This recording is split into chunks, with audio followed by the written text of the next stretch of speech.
We have a registered trademark on Ship2Q, which is safe, hygienic, irradiation, performance process qualification, Ship2Q. We're the only organization within the thermal shipment platform that has a registered trademark process for reusable shippers. All of our boxes are shipped with a cardboard shell. When we receive them, we remove the cardboard shell and recycle it. The box is then wiped down inside and out. We're physically inspecting it. We're making sure all components are at the same level as they were when they were brand new. And every one of those shippers that we have is serial numbered, so you know exactly what it's going through. It's tracking each one of those components. If one single component fails, we replace that one component and make sure that we're getting 10 cycles, 12 cycles out of a shipper. It's put through the UV tunnel, which doses it with approximately 35,000 microwatts per square centimeter of UV radiation.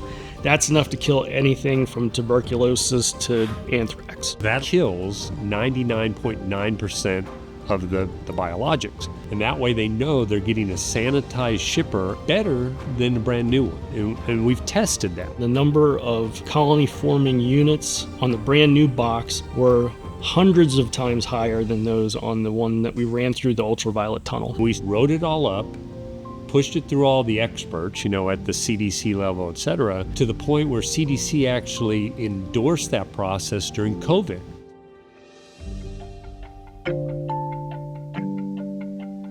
Ship2Q presented a zero biofootprint approach. So that's documented within our trademark. And there's really nobody else that is approaching zero biofootprint. And so a lot of the organizations are now taking advantage of that and saying, we've contracted with Callan JMB, and then they can get the carbon credits as an organization. Everything gets repurposed and reused, recycled. And our shipping system automatically comes with a return label. So all you have to do is set it out. UPS, FedEx, US Postal Service will pick it up and it will come back to us for reclamation. And in fact, it's a huge benefit because I'm not a waste station for my vendor. The pharmacy, the hospital, the clinics have been burdened with disposing of all this packaging for years.